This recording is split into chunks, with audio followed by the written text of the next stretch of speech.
Bonjour, ici Clément Koulibaly, j'espère que vous allez bien. Es-tu un menteur? Es-tu une menteuse?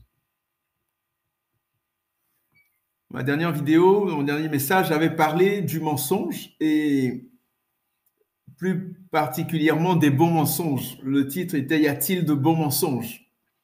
Aujourd'hui, je vais mettre en exergue ce qu'est un menteur selon les Écritures.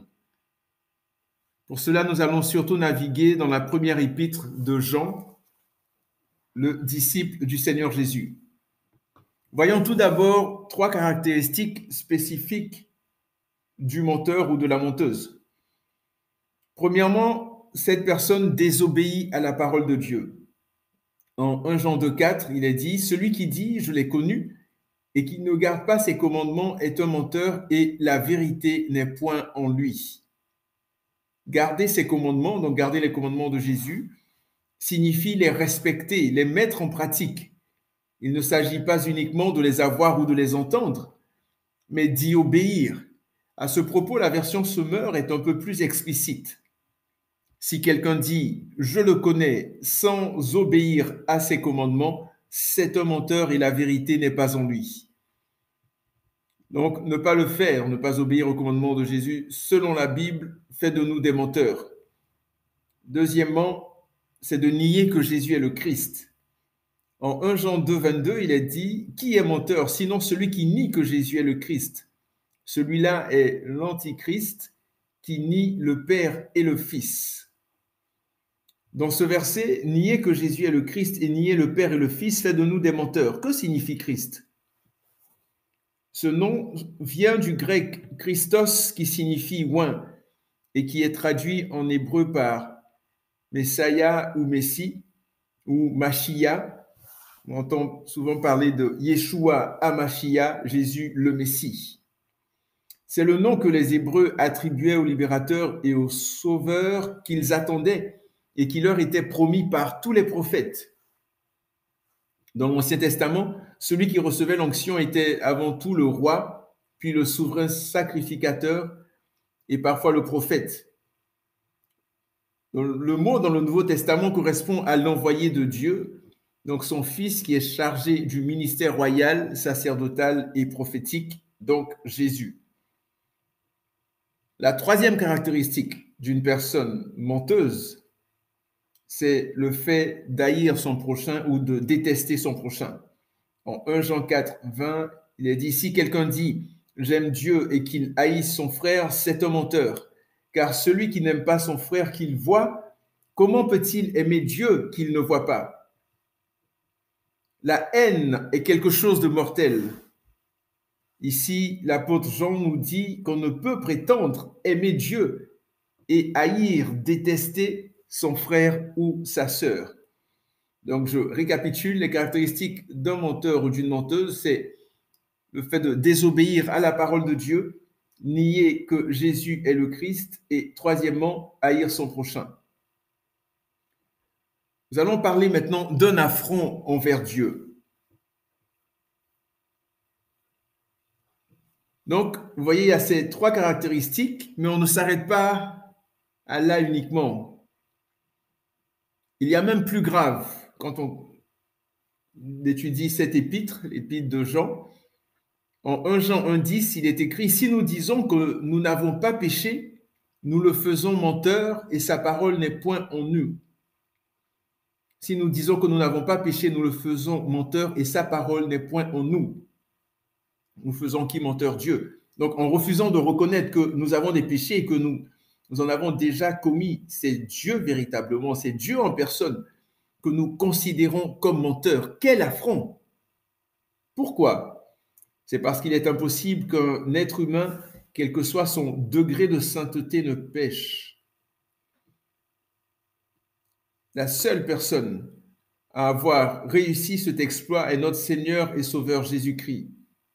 En Hébreux 4,15, il est écrit « Car nous n'avons pas un souverain sacrificateur qui ne puisse compatir à nos faiblesses. Au contraire, il a été tenté comme nous, en toutes choses, sans commettre de péché. Il a été tenté comme nous, que ce soit, peu importe le vice, peu importe la chose. Et en Hébreux 2,18, il est écrit, car ayant été tenté lui-même dans ce qu'il a souffert, il peut secourir ceux qui sont tentés. Mais à part le Seigneur Jésus, plusieurs passages montrent qu'aucun être humain peut vivre sans péché. Mais voyons seulement deux. En Romains 3, 23, il est écrit, car tous ont péché et sont privés de la gloire de Dieu. Tous, tous, tous, car tous ont péché. Et en Ésaïe 53, 6, nous étions tous, encore une fois, tous les êtres humains, nous étions tous errants comme des brebis, chacun suivait sa propre voie, et l'Éternel a fait retomber sur lui l'iniquité de nous tous. L'Éternel a fait retomber sur qui? Sur Jésus, l'iniquité de nous tous. Donc, au risque de me répéter, la seule et unique personne qui n'a jamais péché est le Seigneur Jésus-Christ, qui est Dieu. C'est ainsi qu'il a été en mesure de racheter toute l'humanité. Relisons ce passage de l'auteur de l'Épître aux Hébreux. Ainsi, puisque nous avons un grand souverain sacrificateur qui a traversé les cieux, Jésus, le Fils de Dieu, demeurons fermes dans la foi que nous professons, car nous n'avons pas un souverain sacrificateur qui ne puisse compatir à nos faiblesses. Au contraire, il a été tenté comme nous en toutes choses, sans commettre de péché. Hébreux 4, 14 à 15. Pour finir, voyons maintenant une des conséquences de l'incrédulité. Dans 1 Jean 5, 10, il est écrit « Celui qui croit au Fils de Dieu a ce témoignage en lui-même. Celui qui ne croit pas, Dieu le fait menteur, puisqu'il ne croit pas au témoignage que Dieu a rendu à son Fils. » Je relis « Celui qui croit au Fils de Dieu a ce témoignage en lui-même. Celui qui ne croit pas Dieu le fait menteur, puisqu'il ne croit pas au témoignage que Dieu a rendu à son Fils. » 1 Jean 5, 10. Une grosse accusation qu'on peut faire à Dieu, un autre affront envers Dieu, en faisant de Dieu un menteur, est l'incrédulité. Voyons le même passage dans la version Semeur. Celui qui croit au Fils de Dieu possède ce témoignage en lui-même. Celui qui ne croit pas, Dieu fait de lui un menteur parce qu'il ne croit pas le témoignage que Dieu rend à son Fils.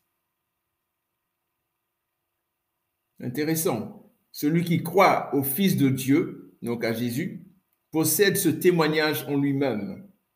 Celui qui ne croit pas Dieu fait de lui un menteur puisqu'il ne croit pas le témoignage que Dieu rend à son Fils.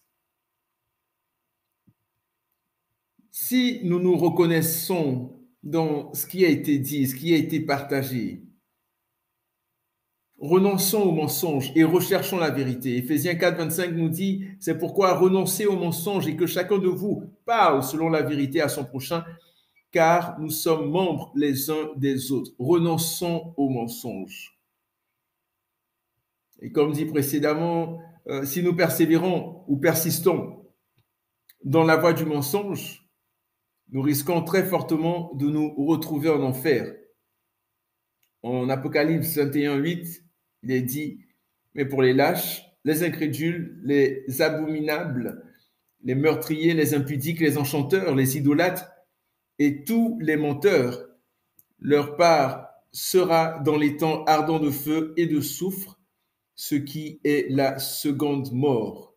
Mais pour les lâches, les incrédules, les abominables, les meurtriers, les impudiques, les enchanteurs, les idolâtres et tous les menteurs, leur part sera dans les temps ardents de feu et de soufre, ce qui est la seconde mort. Renonçons au mensonge. Que Dieu vous bénisse et surtout, n'oublions pas que Jésus revient très, très, très, très bientôt. À la prochaine.